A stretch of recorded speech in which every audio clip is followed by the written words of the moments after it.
what is stuff that's like, oh, no.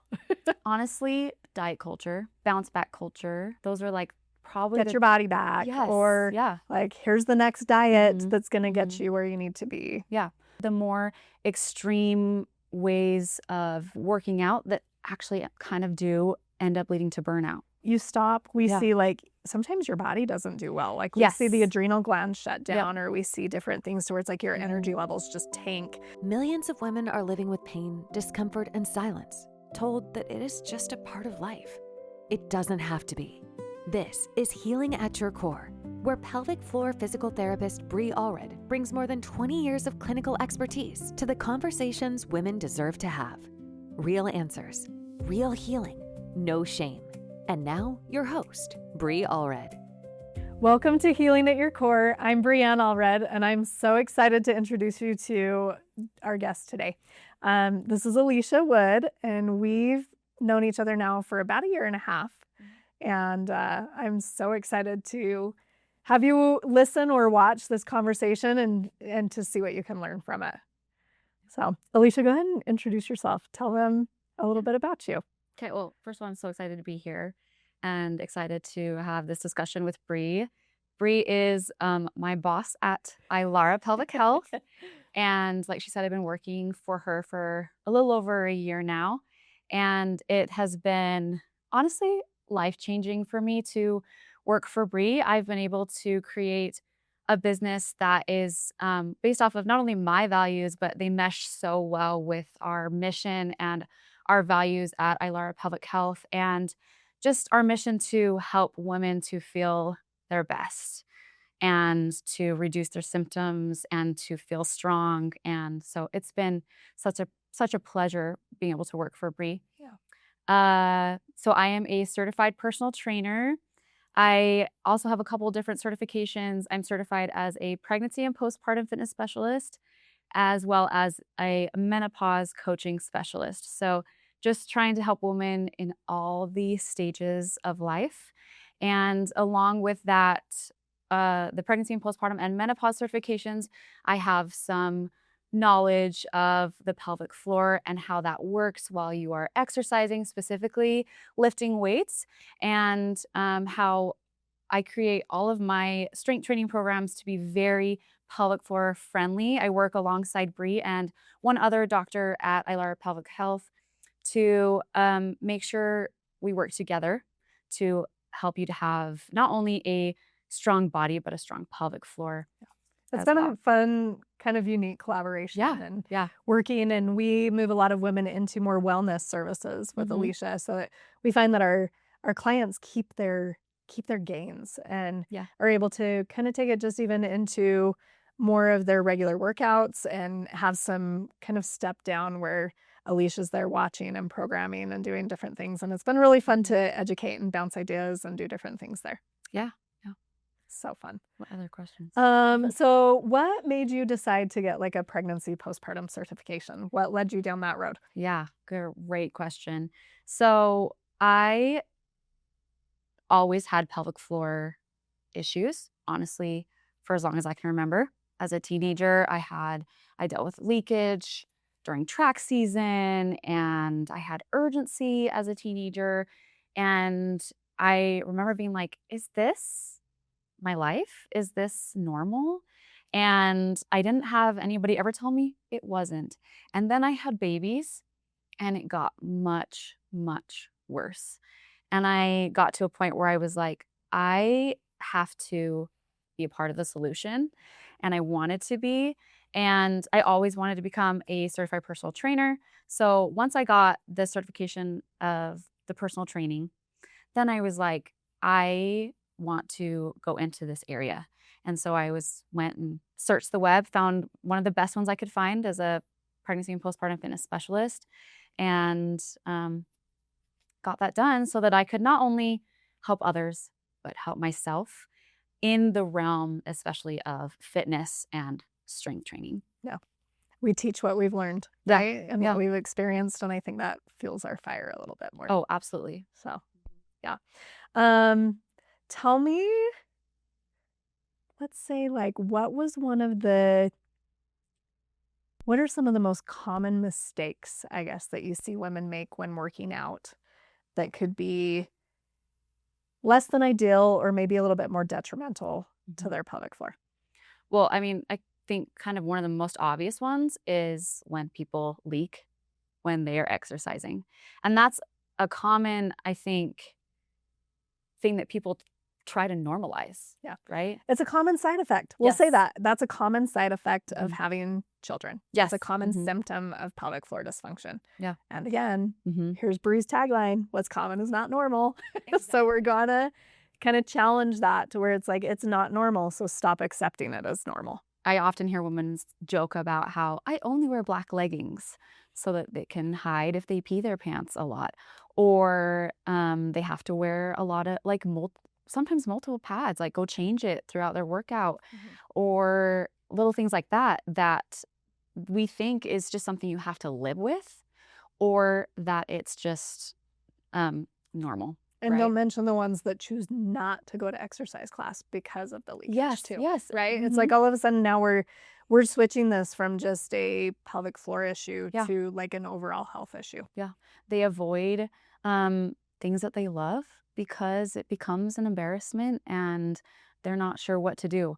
But I think that's one of my passions, is like helping people to see there are things you can do. Yeah. There is help. And even, if I always direct people to pelvic floor physical therapy literally as soon as I can.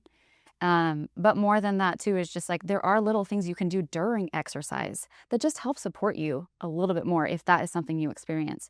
And you don't have to do like the quick pee before you exercise as well too. Or the multiple P's. Yes, yes, yes, during the exercise. I think another common mistake that I see that is actually kind of more detrimental than helpful is specifically when people are doing like a squat or a deadlift and they go down, and as they come up and they clench their glutes like crazy. And it's just one of those little things that it's like, oh, actually that can cause more lower back pain, and your glutes are already really engaged in this specific situation, and you don't have to do that, and it can make things a little bit worse. So those are the two that come to my mind. I love it. Yeah. It's super fun. What does a healthy exercise routine actually look like? That is a really good question. I think it depends, because as a personal trainer, one of my things that I say all the time is any movement is good movement. So find something you love and stick to it. Yeah. Something that's going to keep you If the you most hate consistent. lifting weights, Yeah. it's probably not your best exercise routine. And while I'm super biased, Yes. and I'm like, We love actually, weightlifting please for lift health. weights. Yes. But if you absolutely hate it and you're gonna Mhm. like, ugh, it's like you're not gonna keep doing it. So Yeah. So I think just find something that you love. However, like I said, strength training is one of those things that actually is going to help as you age. so much. So much. So And much. with your pelvic floor issues, and it's the longevity, right? Yeah. And so obviously if you can, try and go towards strength training. But I also want to add that I think a lot of people go really extreme and then they burn out. Yeah. And that's also not necessarily healthy, right? Or the best way for you to exercise. I'm really passionate about helping my clients find a way that they can lift weights for literally the rest of their life, that they don't burn out, but also like help them reach their goals. And also I try to help them kind of get rid of all of the fitness junk that can kind of keep you from honestly reaching your goals for a long period of time. Yeah. Let's talk about some of the fitness junk. Like Fitness junk. Right? Oh. What's the stuff that you're seeing? What's trending? What is stuff that's like, Yeah. no. Honestly, diet culture, bounce back culture. Those are like probably Get your body back. Yes. Or yeah. like, here's the next diet Mhm. that's gonna get you where you need to be. Yeah. Also, just like kind of like I said, the more extreme ways of working out that actually kind of do end up leading to burnout, where you're going really strong for a really long time, maybe even for a couple years, and then you stop. Well, you stop. We Yeah. see like sometimes your body doesn't do well. Like we see the Yes. adrenal glands shut down, or we see different things where it's like your energy levels just tank, or Mhm. your nervous system. There's been a lot of talk a little bit about women and Yeah. higher cortisol levels, and that's Oh, why we're that's struggling huge with right weight now. loss. Yeah. And so let's talk about that a little bit. Like, Yeah. right, there's trends there. Yeah. And it's that idea of like, yes, if we're working out and just raising our cortisol levels and not allowing them to resolve, we've got issues as well. Diet culture, bounce back culture, what we were talking about, just like the extreme forms that kind of lead to burnout, where you're like going 100% during every single workout. I think in actual reality, that it's less, you actually have to lift and exercise less than you think. Like there's a lot of people I see that work out like 6 days a week, sometimes an hour, 2 hours. And like I said, if that works for you right now, and that's your season of life, and that is what is best for you, please keep going. However, if you want to be able to do this for the rest of your life, find a routine where you can work out like 2 to 3 days a week is all. And doesn't that sound like way more doable than like 6 days a I week? gotta do this 5, 6 days a Yes, week, and I yeah. gotta be there for an hour, and I gotta do. That's the other thing too. I'm like, I'm in a season of life. I'm like, I'm running a business. Yeah. We're starting a podcast. I have 4 kids, and it's like I have 30-minute workouts. And I started Yes. finding that if I pushed them to 45, my workout consistency went way down. So I'm like, all right, 30 minutes it is, because 30 minutes consistently is going to win the race every time. Yeah, that's like one of those fitness junk things where people think they have to work out an hour or it doesn't count. Yeah. Right? Or even just like another small one is like, if I don't turn on my watch, this workout doesn't count. We've been right? so technologyized, Yes. right? But we're also, I think we live in a culture where we can be really hard on ourselves. Yeah. And I think Women especially, I Yeah. feel like. Not, okay, we're talking to our ladies. We love you, Yes. right? We love our guy counterparts, but there's just a lot of pressures from a Absolutely. fitness standpoint for females, and from how our bodies are expected to look. yes. And I mean, there's a whole industry based on looking young and continuing to be a certain size and all Yeah. of that. Absolutely. And that is one thing that I feel like I'm very passionate about. I don't have a scale in our clinic on purpose, because healthy can look different for everybody. Yeah. I always tell even my daughter and my clients, we all have different bodies, and even if we all ate the exact same, we would all look so different. And skinny doesn't mean healthy. Skinny doesn't mean strong. Things like that. So one of the things I just thought was kind of interesting to talk about there, when you're like, okay, we don't have to go hard all the time. Yes. Let's talk about how the menstrual cycle affects female training. So the menstrual cycle affects your training in a lot of ways. Yeah. I base kind of like off of symptoms that you're experiencing, because some people have really hard periods. And at that time in your cycle, you don't have to push yourself. You can listen to your body. That's another really big thing that I think we're really passionate about in general at Allred, is listen to your body. Learn how to like get back in tune with it. It's actually telling you a lot. Yes, so much. And so during menstruation, you don't have to push really hard. Maybe dial it back just a little bit. Or if you're like, you wake up and you're like, oh, I am feeling extra sore today, or like I'm having really bad cramps, then do some like mobility and some breathing Like work maybe some instead. yoga or some different Mhm. stretch routine or something that day to focus and show a little self-love, a little kindness to yourself. Yeah. And then the week before your period, usually a lot of women experience low energy, as that is estrogen that Estrogen and progesterone both they decline. decline, right? Okay. So you're going to obviously experience low energy. And then, the week after your period is kind of like that sweet spot where you're going to feel a little more energy. The weights are going to feel like not as heavy. I feel like the week before your period, the weights can be like, that you've been using can feel like super heavy. It's just like, You're like, why does this feel like 1,000 pounds? And we feel like we're stepping backwards, but it's like, no, we're No. not. We're actually just working with our body during that time frame. Yes, exactly. So it has a lot to do with like menstruation, your cycle. Listen to your body. It has a lot to do with your programming in general. and like what you should or shouldn't do during that time. Just go from there. Okay. So if we were to say, if you were programming, or we've got somebody that's like, okay, I really want to start some strength training. And we're saying, okay, it doesn't have to be 6 days a week. Like, really, what does a healthy fitness, beginner, let's say beginner, what's a healthy beginner kind of fitness routine look like? How Or often like a workout. Yeah. How often should they be working out? What kinds of stuff should they be doing? Is weightlifting alone enough? Do they need to add cardio? Like, what does that look like?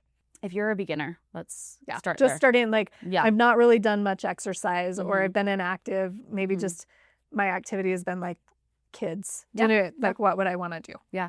So I would say start with 1 to 2 days a week. And it's doable. Yes, right? Do you hear yes. that? Like, it's doable. Yes. And also, you're not going to stay there at 1 to 2 days a week, most likely, for the rest of your life, right? I usually work my clients up to working out 3 to 4 days a week, and that's it. And you kind of just stay there. But start there, 1 to 2 days a week, 20, 30 minutes tops, right? Start with some mobility, some breath work. We always start with breath work to connect to your pelvic floor and your diaphragm, get those to start working together as they should. And then I do some activation. So what muscles are you going to be working on that day? And what exercises can you do to get those to just be a little bit warmed up and get that blood flowing a little bit more? And then after that, I would say do a little bit of power work. So as we age, it's one of the first things to go is the power of your muscles. And that's what's going to help catch you as you fall, as you're getting older. And it's something that's so, so important. And so do some power development work. Then you're going to go into that strength portion. If you're a beginner, pick a few exercises. I would say like intermediate to advanced, you're going to have between 4 and 6 exercises, usually split up into supersets. And then after that, after you do those, you'll go into conditioning, which is where you're going to start working on that cardiovascular endurance. Also maybe have a little bit more power development in there too. And you're going to raise your heart rate up a little bit more and then have a cool down. Nice. So with these beginner workouts of 1 to 2 days a week, you're doing more where you've got a power phase, you've got a weight phase, you've got a mobility phase, and you've got a cardio. So you're kind of you're more like a whole body workout, and you're doing it in just that, in that time frame that you've set aside. So you're hitting all the different types, I guess, strength training, mobility work, and cardio. Yeah.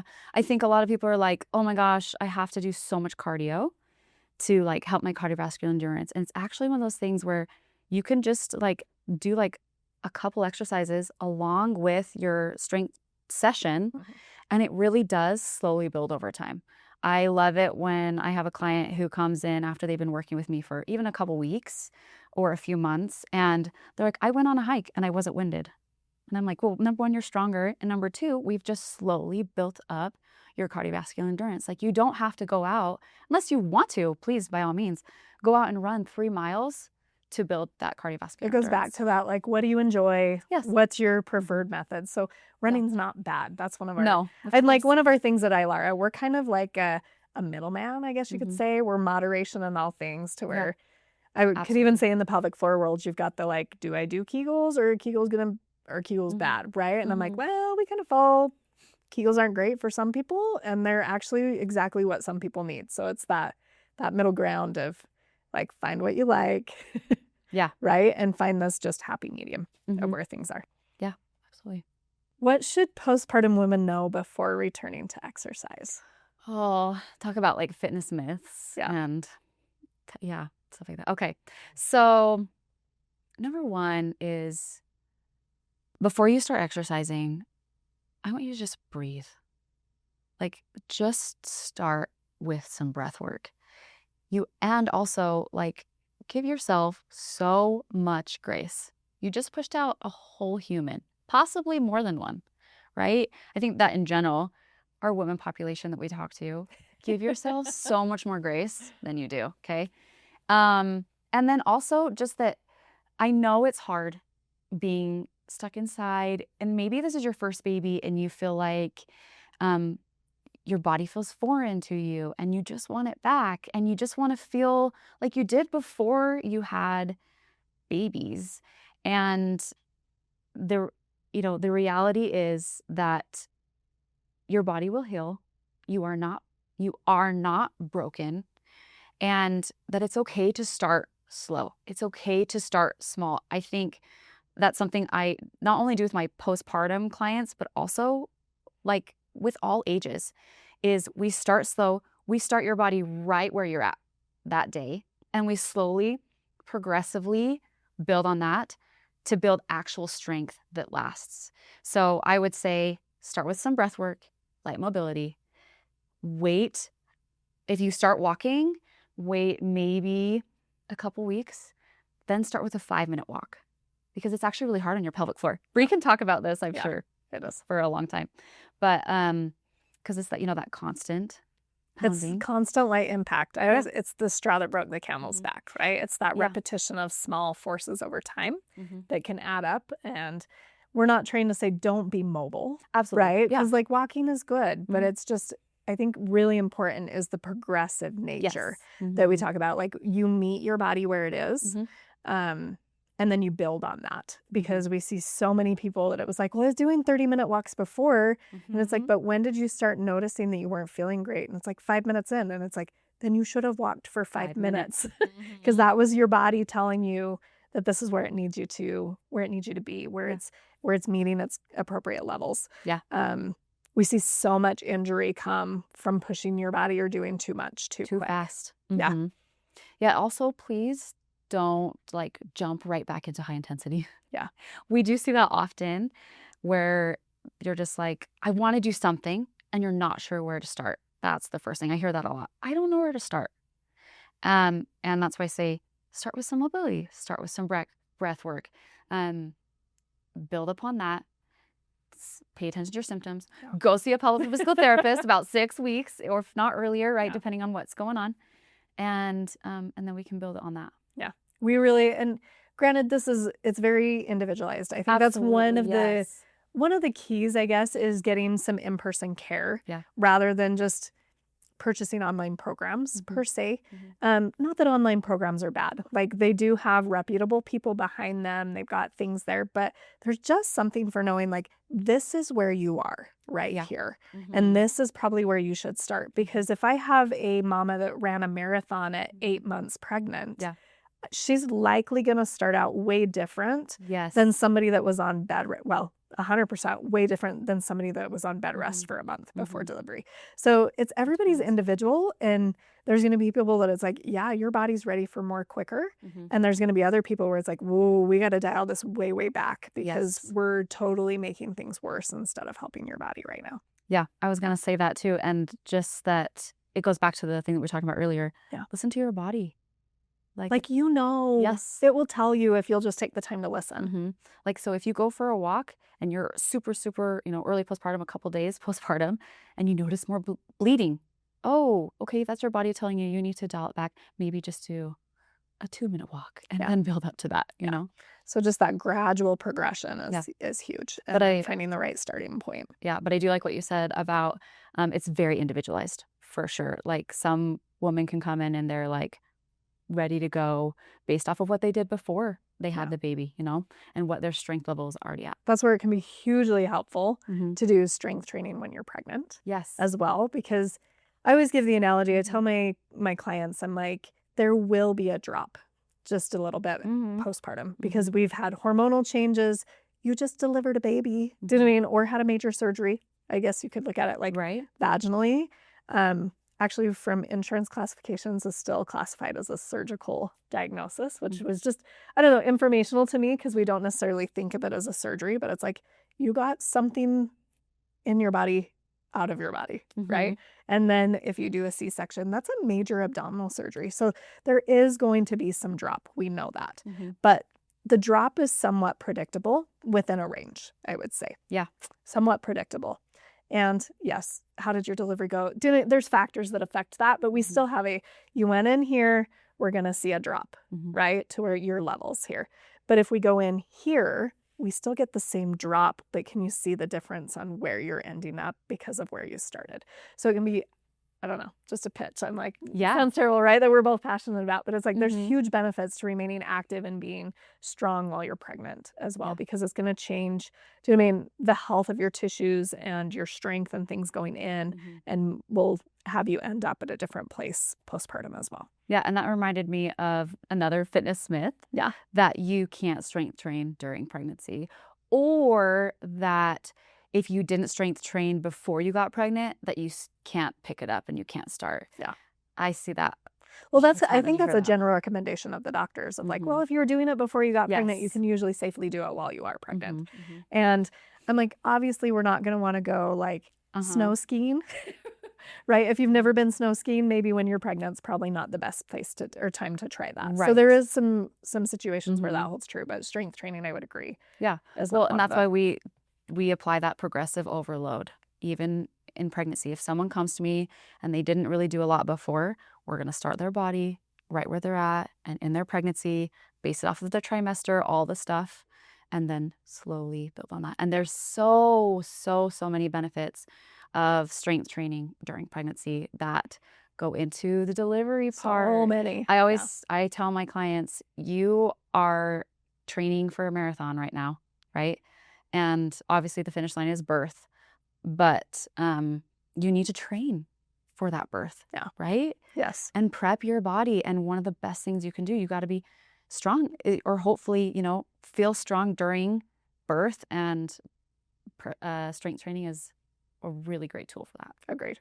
Yeah. Agreed. One of the common questions that we get in our clinic, we have a very unique setup at Allred where we have a specialized personal trainer working kind of in our clinic and able to work hand in hand with pelvic floor therapy. It's very unique and really neat. Yeah. And we got virtual options if anybody's interested. But let's talk a little bit about the dynamic of when do they see you, the personal trainer, versus when do they see me or Sarah, the physical therapist in our clinic, and how does that dynamic work? Yeah. So I think sometimes it can depend. Also can depend on their preference, right? What are their goals? I mean, once again, we're meeting people where they are, right? And there is a little bit of a financial difference between seeing a physical therapist and seeing a personal trainer as well. Absolutely. Yeah. So typically I'm a little cheaper than going to see a pelvic floor physical therapist. However, I usually recommend going at least to have one visit with Bree or Sarah at the clinic, just to get like a baseline, because I often will base their specific customized training program off of what you guys have found. That you've gotten. Yes. Yeah. Because it is, just like we were saying before, because you're not doing any internal exams. No. Right. And so that's not in your scope of practice. Nope. It's not something you even want to do. Nope. Yep. It's like, it's good. But it is very much where it's like, this is what I do as I assess the musculature. And it's really helpful, I think, for you to know when it's like they have a tight pelvic floor, they have a weak pelvic floor, or it's just a coordination issue. Yep. And those are really generic buckets. There's a lot more that can kind of come into that. But it's really nice to be like, hey, Alicia, we found this. Can you program accordingly, or be aware with form, or be aware with different things? Yeah. Or you might need to cue this a little bit differently to be able to have that. Yeah. And if they have like prolapse, that's a really big thing for me to know. Yeah. Or if they have hernias, we're going to be doing their pressure differently during each exercise even. Yeah. So, because we're really looking at pressure management a lot within, because you even think of like leakage, things are coming out of the body when you don't want them to. You can work with pressures to help mitigate and change that as well. Yeah. And when we're talking about pressures, like you hold your breath, right? Pressure goes down. Yeah. Versus can we generate more upward force with exhaling, with doing just different cueing that we all have. Yeah. But I just thought that could be helpful, where it's like, yes, we're looking, or if they have hernias in the front, we're going to make sure that we're doing eliminating pressure out kind of that front wall and maybe absorbing at other places in the body. So it is very specific, and it's nice to have that awareness. Sure. Yeah. I think if people were to come to me first, I always do like a pelvic floor screening, just like a very basic one. And if things come back where I'm like, ooh, this person's experiencing a lot of leakage, a lot of pelvic pain, or maybe even a little bit, right? Or they have painful intercourse, or, just some of these pelvic floor symptoms, or they notice some pressure or heaviness or bulging or pain in the pelvic area, I'm going to say, hey, let's have you go see them first and then come back to me once your treatment is done with Bree and Sarah. So, and then when we see them for that evaluation, a lot of times we're looking to determine like, and I'm familiar with how Alicia programs. I'm familiar with she does some group classes and individual training as well. And so we kind of know that it's like, okay, this is going to be appropriate for you. Or sometimes it's like, no, you're not to that level yet. And so we're going to be working on the rehab side of things. Yeah. I would really say we're rehab based, meaning we have a deficit in something and we're working back up, or we have an injury in something and we're working back up to normal. And then Alicia, I feel like, is very much kind of towards the end of that process. Not that everybody has to be 100% back to normal, because you're still qualified to do that. Right. But I think it really shifts to more like you're more of the wellness space, to where it's like, okay, I just want to get better at this. I just want to get stronger. I want to... And there are some things where it's like, I want to be able to like throw my kid in the air that is still appropriate for what you're doing. But it's like, if we have an injury, that's where I think it's more of like a physical therapy side of things versus a personal training side of things. Is that would you say that that's a good distinguishing factor there? And there is some gray area there, because a lot of times you've hurt yourself working out on your own. So you want some other eyes on you and some different cueing. And Alicia's very appropriate for that. But it's been so fun to have this relationship, because it's like, oh, like, you're doing really great. Let's bump you over to, it's like, I still think you need somebody that knows how to cue you. I still think you need somebody that's watching and progressing you and doing things there. But you don't necessarily need like, oh, we've got an injury and we're offloading and we're doing this. And I think it's really nice to have that handoff back and forth to where you're like, oof, this is a little over my head. Let's have you go see them for a little bit. And for us to be like, okay, I don't necessarily feel like I'm using my expertise to the fullest, because they've kind of graduated out of that. And it's like, okay, let's get you in the wellness space. It's a good time to like hand them off after they've... Because there is that in-between phase where I'm like, you don't really need physical therapy, but you still need eyes on you. Yeah. Like, you still need somebody telling you what to do and programming and being aware of what's going on. Yeah. And for sure, still being aware of their symptoms. Someone who fully understands. I think that's like something that sets me apart as a personal trainer is from a lot of other trainers is the basic personal training certification doesn't tell you anything about the pelvic floor.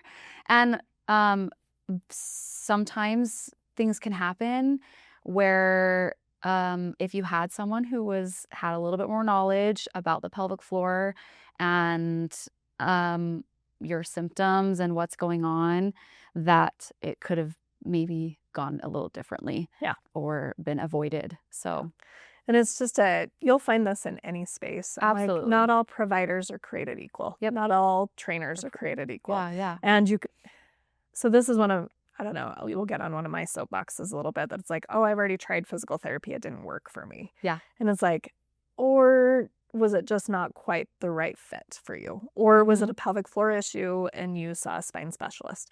And a spine specialist is fabulous, but if there's a pelvic floor component, they're not going to bring that in. They're not assessing it the same way. They're not doing the same way. And the same goes for training, right? It's like, so if you've tried one, you haven't tried them all. Right.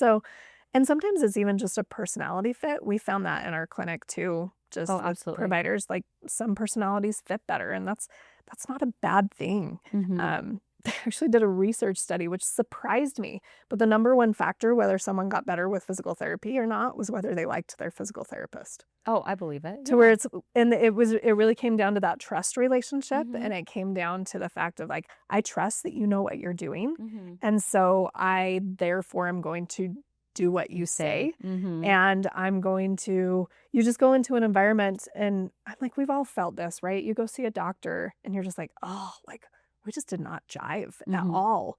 And therefore it's kind of like, am I really going to, like, I'm not going to go back and see them again. And so I'm like, from a physical therapy standpoint or a training, it's like, we can do a little bit in one visit, but it's really tricky. It's like, it usually takes more than one visit to get things where we need them to be in education. And even from a physical therapy standpoint, like, I'm constantly evaluating how your body has responded. I'm a scientist. I gather information, I gather data in your initial eval, And then I am looking at that and kind of putting together a hypothesis. And then I give you a treatment. And I watch, did your body respond the way that I think it did if my hypothesis is correct? Yeah. Right? Did it respond the way that it should if my hypothesis is correct? And if it didn't, I'm like going back like, shoot, what did I miss? What am I needing to change up? What am I switching? And so that repeat visit, I think, is very important to kind of see like, okay, here's what I think was going right, or what I think is a different thing. But I'm like, here's my diagnosis. Here's what I really truly believe is going on in your body. Yeah. And does it respond the way that I think it does? So more than one visit, I think, is super important for sure. Because we're constantly evaluating, constantly changing, constantly moving things differently. Yeah. And I think it's just important to be that safe space for women. Some people come to me as a trainer and I do help them with their strength, but they're able to like open up to me as well, that maybe in other ways you might not with a trainer at a big gym somewhere, because they know I have these backgrounds and that I work alongside Bree and Sarah, and they're like, ooh, okay, I do pee when I jump. I'm like, yay, thank you for telling me. I actually say that all the time. I'm like, usually at our initial consults, I'm like, I need you to tell me when you pee your pants. And they're like, oh, okay. I'm like, no, I really do. Because if you don't tell me, then I can't help to minimize those symptoms, specifically when you are exercising, right? And we need the specifics. We want the TMI. Yes. And so I'm just really grateful to be a part of such a safe space for women to just like not only get strong, but be a part of their healing journey. You know, I don't think that people think of strength training as necessarily a healing part. They're just like, I'm just here to get really buff, and that's great too, right? But it has so many healing components. We try to go a little deeper. Yes, we love to. For sure. Yeah.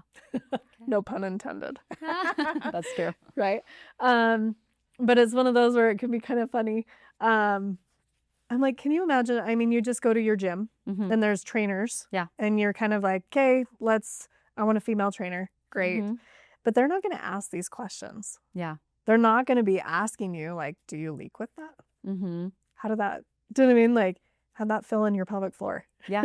What do you notice this? Like, so it's just a really unique kind of, relationship that we have. Yeah. I think it's really, really powerful to be able to get people there. There's a reason I came to you a year ago and I was like, Bree, hire me. She basically did. Isn't that, that tells you a little bit about Alicia. She's a go-getter. But she did. And she's like, so I really want to work with you. And she's like, how do we make that happen? So I knew that we had that same, at the end of the day, like the same mission. Yeah. And how we could work so well together to help women feel so much better. Yeah. So we just want to empower everyone to live their best life possible. We don't want to accept common as normal. Yep. No. It's great. Well, thanks for being here today. Yeah. Thanks for having me. I've loved it. And again, just like love working with you, and love that we are able to grow this together and to provide something very unique for women that are wanting to help and grow and learn. Yeah. I feel the same. Great. Thanks. You. So if this sounds like something you'd be interested in, or you're wondering if you have pelvic floor symptoms that could, lead you to seek care, we're going to attach in the show notes a quiz that you can take. And if you have 3 or more of those symptoms, you should be seeking care with a pelvic floor physical therapist.